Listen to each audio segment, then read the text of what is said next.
Okay, so it looks okay. Fingers crossed it stays looking like this because I don't have it in me to continue it making my skin look weird. Then it wants to be blurry, and now this is happening. I don't freaking know. I've never had this much trouble with the iPhone or a camera, but here we are today. Happy New Year's, babes. Happy New Year's, Happy New Year's. It is 2026. This is the first new video of the year. My first video of the year was 26 things I learned by 26 to prepare me for 2026. No, it's a huge mouthful, but I recorded that video around my birthday, which was September of 2025, towards the end. A lot of stuff was going on, and as y'all know, my life is pretty chaotic. And so when I get in those spaces where everything's a little bit too chaotic and I gotta kind of reel it back in, that's kind of what I was doing. And so while reeling it back in, a lot of cool stuff happened. I was able to travel. I was able to start relationships, maintain more relationships, lifelong relationships. I was able to do a lot of cool and fun stuff and learn a lot. So I'm excited to be back with you guys, and I'm excited to have a new video for the new year. How does it feel to be in 2026? Feels pretty weird for me, even though recording this, I'm not in 2026. But even the thought of it being like 2 days away, I'm like, damn, where is time going? That trend that was like, I was 117 is like going viral now. And I'm just like, damn, I turned 27 this year. 10 years have passed since I was 17. That is insane, y'all. Like, crazy. What I've been learning is that, like, coming into the person that you want to be, you got to hit it at all angles. And so this is what we finna do. We finna hit it at all angles. Let's just get into the video. My name is Shaniyah. If you are new here, welcome or welcome back to the Shaniyah Diaries. This is not just your typical mental health podcast. It's also a lifestyle podcast. We talk about mental health, entrepreneurship, elevation, and everything that comes with being 20-something, trying to make it in this world and just not live an average life. And so today we are talking about how your relationship with money is the reason why you're still broke. Yes, I just came for your lace. I just came for my own edges because everything that I talk about on this podcast is shit that I'm either dealing with or experiencing now. So this is not a space where we're going to be judgy or hate on each other on any platform you see this on, whether it's YouTube, TikTok, or Instagram. This is a safe space in all aspects of the word. And I know money is a very sensitive topic, but it shouldn't be sensitive because I feel like it's made like that, or we're programmed like that, so that we don't talk about it and share our experiences and our education that eventually leads us to financial freedom. So today I'm ready to get into it with y'all. And so this is something that I'm experiencing and learning actively myself as well. So I'm like, why not talk about it? I hold so much insecurity around it as well. So that's how I know that it's a great topic to talk about. That's how I know that the Most High has brought it on me to talk about this, and why Satan keeps trying to prevent me from recording this video. Let's just get into the meat and potatoes because I'm excited and ready to talk about this topic because I'm actually super passionate about financial literacy. So hot girls love finance. The fuck? Like, we should make t-shirts. Hot girls love finance. But this is for everybody, so hot people love finance. So this episode might be a little quick. There's not a lot of fluff. I honestly want to get into the meat and potatoes. This needs to be a resource for people. I would say like maybe just like a resource or like a starter guide into your financial literacy journey. I think it's very important for people to do their own research. I hate when I look at people in the personal finance field or any type of field really, and they're kind of just telling you what to do. I know that it frustrates a lot of people when you see finance people online and they guide you, but they don't tell you what to do. And I think that's because there needs to be some sort of self-discovery period. When you go into finance and investing and things like that, like it's not a one size fit all. It's not a you do this and then it works out for you. It's like life. Like you try something, if it works, it works, and if it doesn't, it doesn't. So yeah, that's basically what we're gonna talk about today. And I hope what you guys get from this is that your emotions are tied to your money more than you think it is. It's the way you think about money, you feel about money, etc. Y'all, I literally got PTSD. This is to date one of the most difficult videos I've ever had to record. Like, dang. First, I want to talk about overconsumption. Do not be a victim to overconsumptions, babes. Do not. And I know it's easier said than done. And so that's why I want to back it up and talk about it from a marketing perspective. Because I have a marketing business, even though I don't use it as much anymore, because I had a social media management marketing business. Like, I see what people are doing, like how people are selling things in a way that is not so salesy. You get what I mean? Or promote things in a way that doesn't maybe seem like promotion, but it ends up making you want it, if that makes sense. And so I feel like a lot of our society feeds on having people buy so much shit that they can't afford so that they can't get above the poverty line. You know what I mean? Because it's crazy how the people who spend the most money on stuff that doesn't matter is the people who don't have that much expendable funds.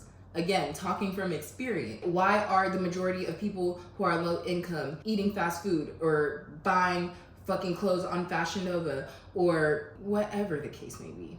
Why are we doing it? Because of overconsumption. And I feel like this also leads into the feeling of FOMO, like the fear of missing out. I know for myself, it's like when I see stuff like, oh, like that new Poochie purse. I think that Poochie purse is so cute, y'all. I want that Poochie purse. Last time I checked, it was like $1,200. I almost bought myself that Poochie purse. Right hand to the Bible, almost bought myself that Poochie purse. But I had to reel it in. Why do I want this Poochie purse? I am not going anywhere to be wearing Poochie. At least not yet. But I'm in my calm down season. I'm in my, sit, grind, and make something out of nothing. Chestnut checkers. You feel me? Why do I need a Poochie purse for? I don't. But I saw somebody else had it. I saw how cute it was. I saw how it was trending. I saw how it looked cute with the little Poochie outfits. And I was like, give me some Poochie. Give me some motherfucking Poochie. Another good example. When I first moved to Atlanta, and I actually vlogged this. I went to Lenox Mall. And I went and I bought 2 purses. Let me make that very clear. I wanted 2 purses, but I could only afford to spend about $400 or $500 on the purses. I don't know how much purses cost. Like, this was not being smart at all. What it was I just sold 75% of my shit, moved to Atlanta. I had no friends. I had nothing going on. It was just me and my mom living in a high rise. And I wanted to feel validated in some sort of, in any way of the word. Just wanted to feel validated. Just wanted to feel like, I guess, a part of this society. I don't know. Y'all seen Atlanta on the internet, or if you're from Atlanta or you've been here, like, the bitch is still, the host still. And I'm from Cali, like, at least from my experience and the way I am, I'm a little bit more chill. If y'all have not noticed, in a lot of my videos, I'm wearing sweats, I'm wearing super casual stuff. If you see my Instagram, if you see me on the day-to-day, I'm not a very flashy person. So why did I feel that I needed to go to this mall and buy some purses? It's because I didn't want to look broke. Let's be real. Look, I told y'all this is a sensitive subject, and I told y'all I'm coming for lace fronts and edges. So if you're not here to be real, still stay, because this is a safe space for everybody, but there's nothing to be scared of. I wanted to fit in. I ain't even have nobody to fit in with yet. But I was like, you know what? When they do come, I'm gonna have my purse. I'm gonna have my purse. Even if I don't have a dripped out outfit, as long as I got that purse, it's gonna validate me, right? That's what the thought was. And so I went and I bought 1 purse. I think I bought the Marc Jacobs. No, I went to Coach, and I think it was Coach and Marc Jacobs. I went to both. And so I went to Coach first, and then I looked and I saw my tabby, and I was like, oh my gosh, that's so cute. I want that. I thought I saw, mind you, didn't do my research. She was like, oh, I thought I saw those online for like $200. So that's gonna be one of the purses I get. Cool. So then I went to Marc Jacobs, and I wanted a tote bag. I've always wanted a tote bag. One of my exes bought me a fake tote bag on like DH Gate on some shit. And ever since, I wanted a real one. I never wore that one. I'm not gonna lie. I never wore it. I think it might be coming in my storage tomorrow. Anyways, I never wore it. Why? Because I was ashamed, because I'm like, why would I wear like a fake purse? To me, at the time, it was just like, if I can't afford to wear the real thing, I don't want it. Versus, oh my gosh, this is a nice gift, and nobody's really gonna know it's fake until they're all up in your Kool-Aid. And who's really all up in my Kool-Aid? Not too many people.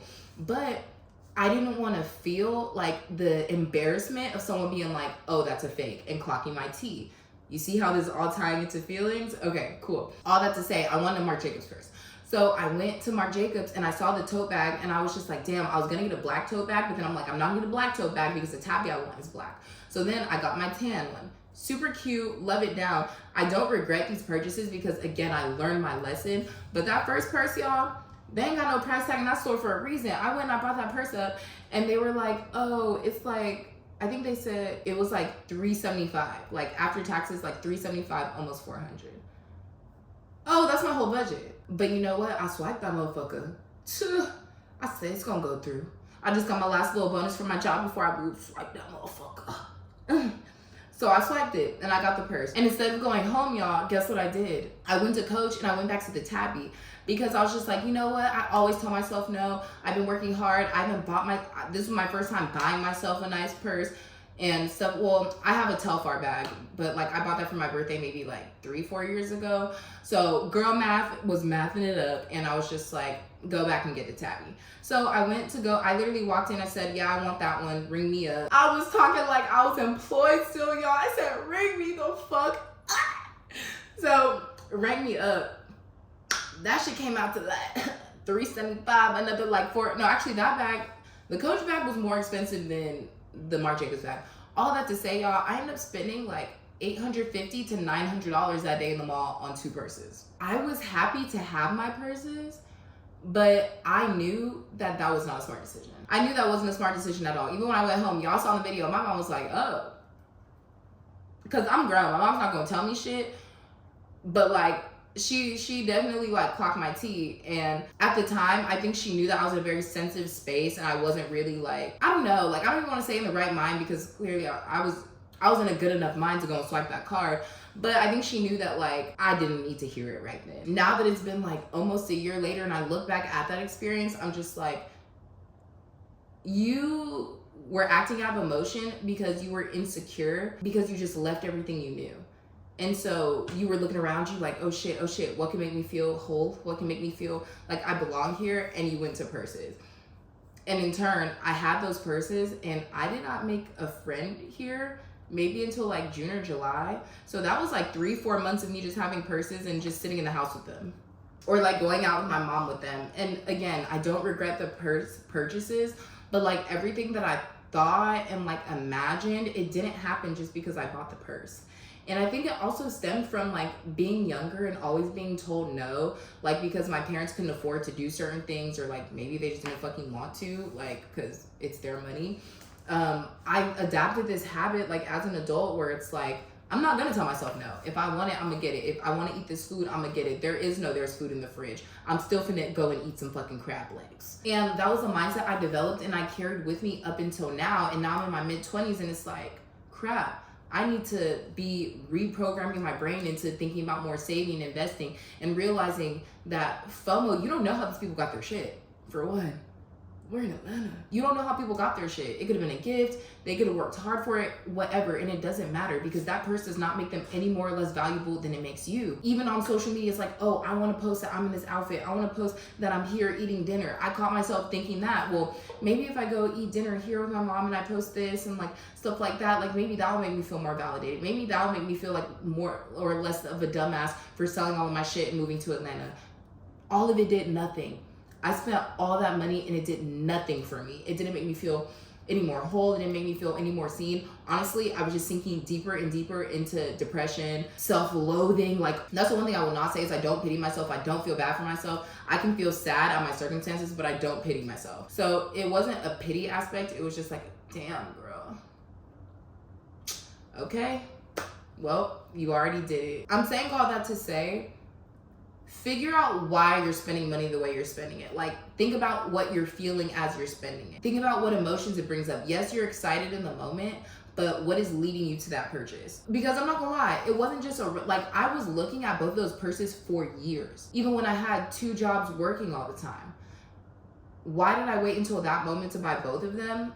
It's because I was feeling insecure. Because all those other times I had the opportunity, I was being more tactical. I was just thinking like, well, you can't really afford it right now. You have bills, you have this, you have that. Like, I didn't have time to feel FOMO because I was working like all the fucking time. And honestly, that's a lie, because I did feel FOMO on the times that I did go out with my friends or we did go out of town. I was like, damn, I don't have a nice purse.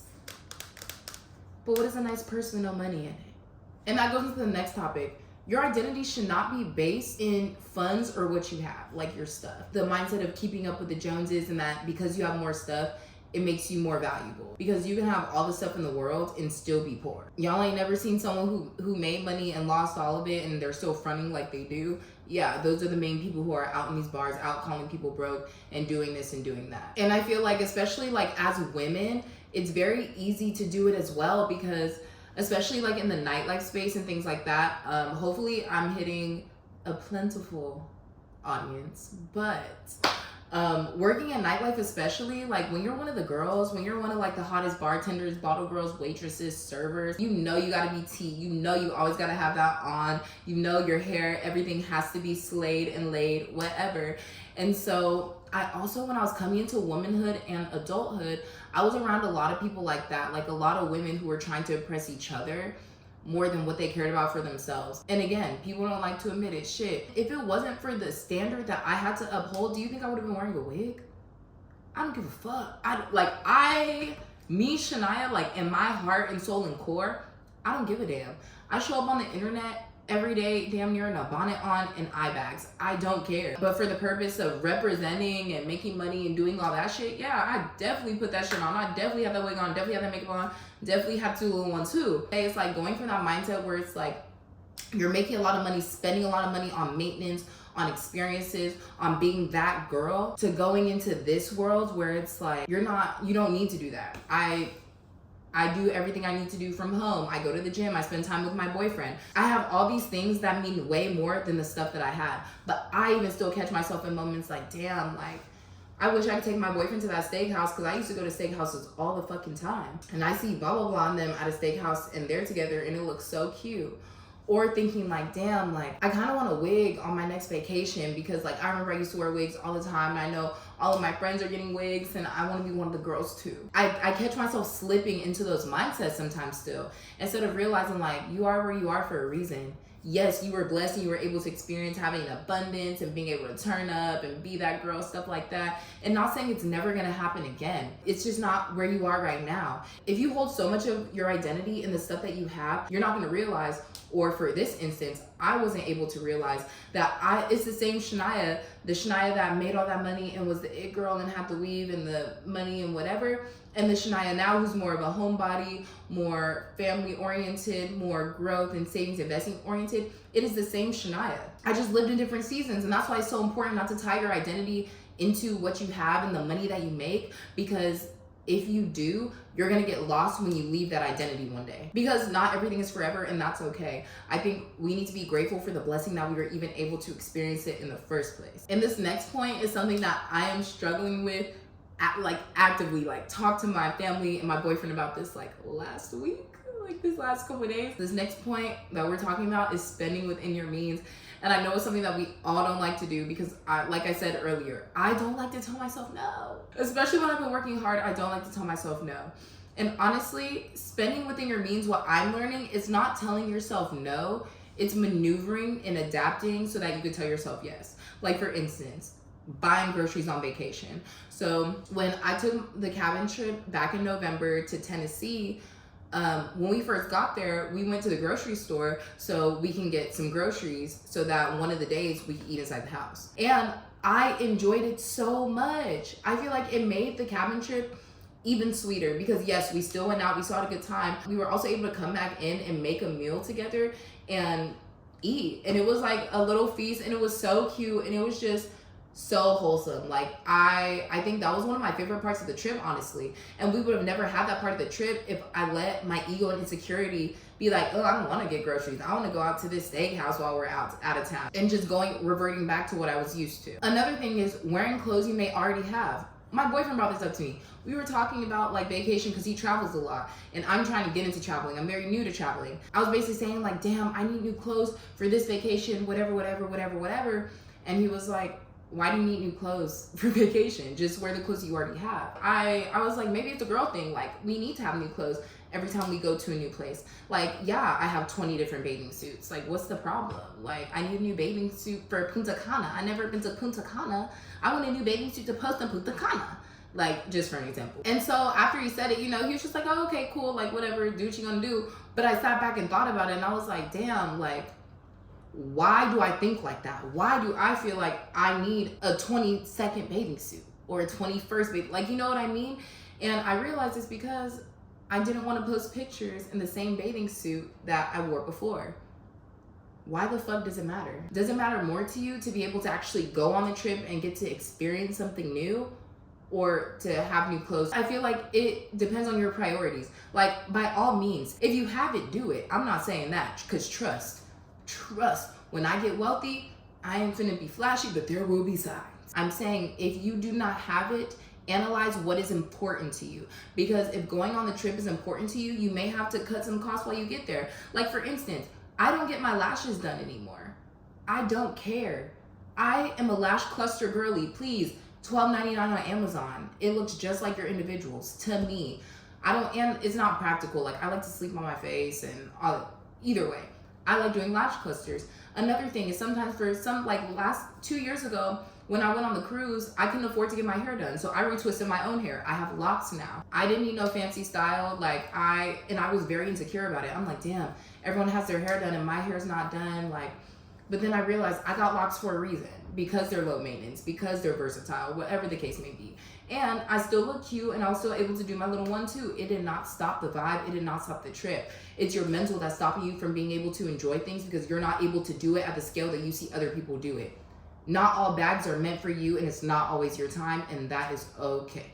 It is okay. Do whatever works for you. Another thing is doing dinner parties or doing activities inside instead of going outside. Y'all, I bet you my bitch could prepare a better steak than half of the steakhouses in ATL. No cap. And I make a damn good fucking mashed potatoes and some green beans. I'm not saying skip out on experiences because I'm the main one who's the first one in line to go to a new steakhouse or to go to somewhere that I think is good. But what I genuinely think is just more about being open to different things and being open to compromising with yourself for the greater good of your overall life.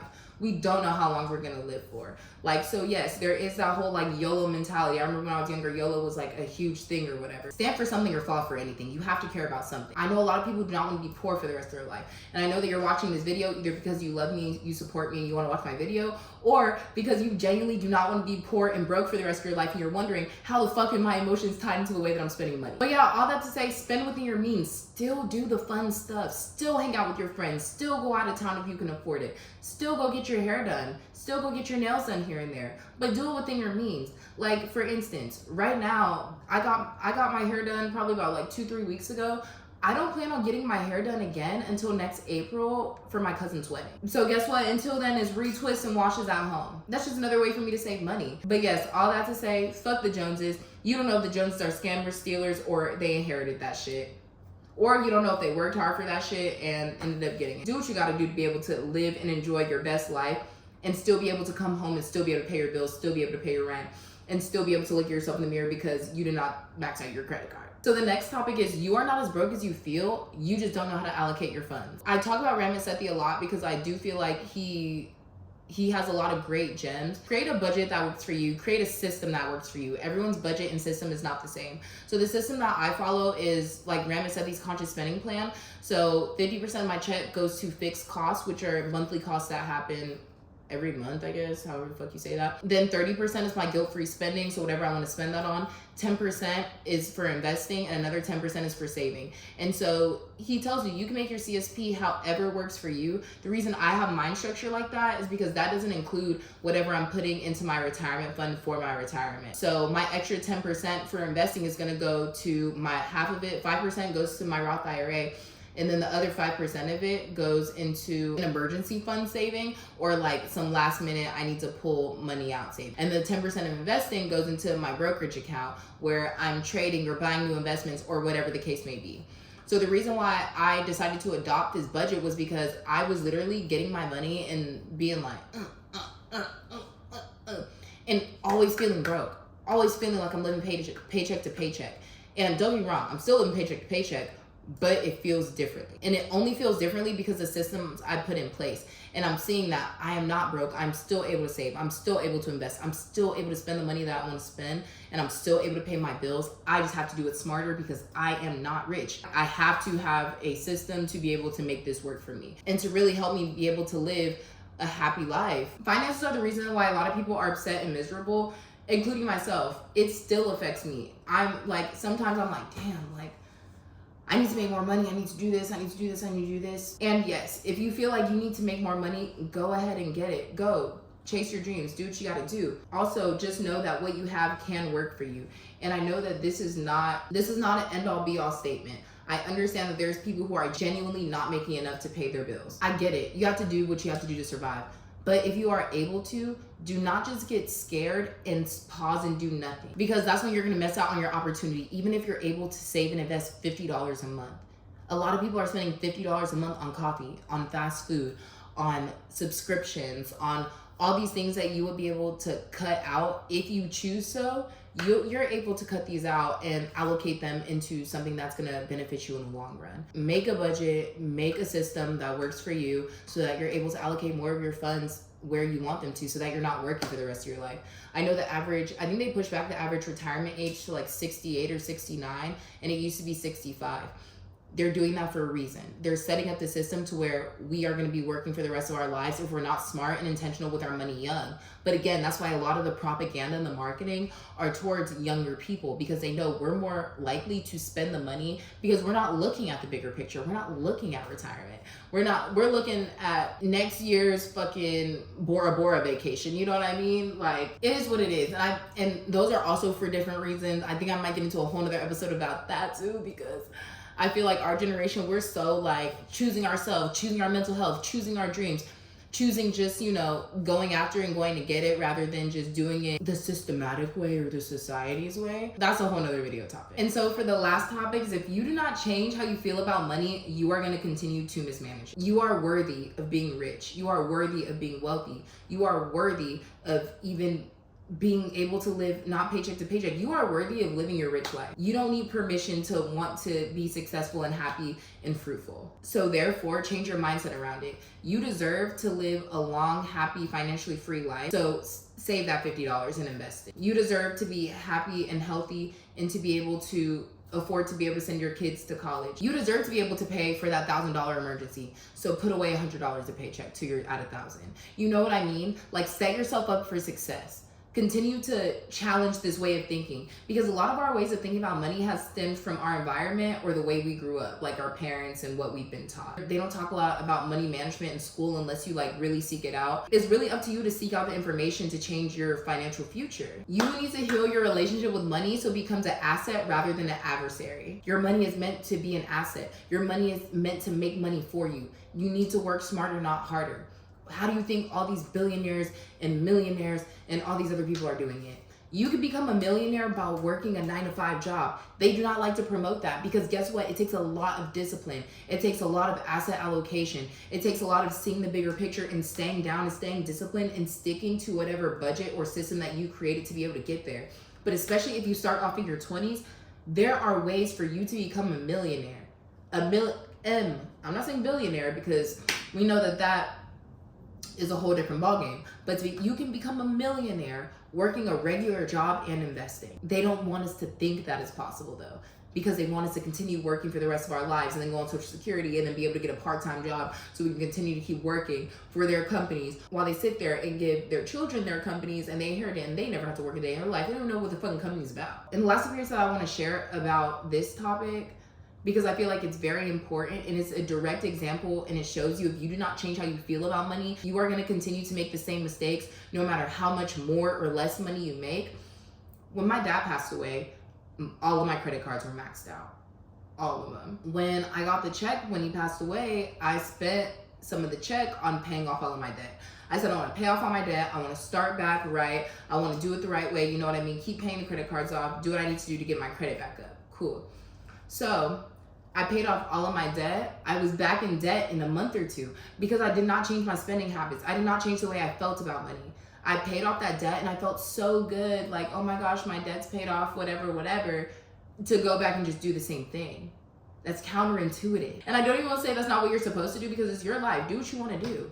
But if you, again, want to get to this place or this version of yourself where you're able to experience this financial freedom and you're able to live your rich life, you have to change how you feel and interact with money. Now that we talked about that piece, I want to get into the solutions, because I hate when people say stuff like this. It's like attack, but give no solutions. So here are some solutions. The first one is educate yourself or teach yourself about money or personal finance. Like I said earlier, there are so many resources. My favorite one is Ramit Sethi. Favorite guy, he wrote a book, he has a podcast. Another podcast I like is Earn Your Leisure. Another podcast is Market Mondays, and I think it's by Earn Your Leisure. There are plenty of people who are dropping gems on saving and investing and what we really need to do with our money. There's books like You Deserve to Be Rich, I Will Teach You How to Be Rich, Money for Couples. There's compound calculators. A lot of these books talk about and how if you type in like, if I invest, let's say $100 over the next 20 years with compound interest, how much will I have? And the stock market gives you an average rate of return of about 8%. So it will do the math for you and show you how much money you will have. It is that easy to set up a system and set up a plan and see what you need to do. I also listen to the Beyond the Borders podcast. Beyond the Borders podcast is also a really great podcast, a really great resource. And I love how they pull people from all different backgrounds and all different types of jobs and things like that. You have to have a thirst and a quest for knowledge. We consume so much social media and it's brain rotting us. Pick up a fucking book. You should at least be reading one book a month, genuinely. I'm not even saying it has to be like a financial literacy book, but if you're looking to change your life, you need to do the things that you need to do. So like for me, I switch it up. Sometimes it's a self-help book. Sometimes it's a finance book. Sometimes I do both at the same time. Sometimes it's a romance novel. Whatever. But we need to continue to educate ourselves and flex our brain muscles. They're trying to get us to like brain rot. I think like they're trying to get us to stop using that bit so it's not working completely. Like, nah, y'all gotta massage it. Next solution is take the emotion out of money. Like I said earlier, think about what and why you are feeling this way before you make and take action. And differentiate, how do you actually feel about money versus what you were taught about money and how to feel about money. Like the whole, oh, money doesn't grow on trees, you have to save every penny because for a rainy day, because you never know what's gonna happen. A lot of us were taught that. That is not the reality. You are not gonna be able to save your way out of the rat race. That is not a thing. Earn Your Leisure said that. You are not going to save your way out of the rat race. You need to be investing. This is a construct that you need to unlearn. You need to learn how to invest and do all these other things. And that is something that's taught. Another thing that's taught is like, we can't afford this, we can't afford to do that. I heard that a lot growing up too. And maybe some points we weren't able to afford it. But other times it was very confusing to me because it's like, how could we afford this, but then we're eating out the majority of the time? What do you feel about money versus what you were taught? Everyone has the same 24 hours in the day and everyone has the right and should be able to access the same information. I truly do believe that. And so after you take the emotion out of money, the last thing you need to do is change your mindset around the money. You can build generational wealth. You do deserve to have financial freedom. And guess what? You can save and build wealth with the correct systems. You just need to create them. Everyone's system is not the same. Everyone doesn't view money the same, and that is okay. Woo. Okay, y'all, I just ran that bit all the way through. I really hope this was all recorded because I genuinely feel like I was able to drop some gems. This is a topic that you guys will want to talk more about. Please drop it in the comments. Please let me know. Hit me up on any of my socials because I do respond on there as well. But that is the end of the video.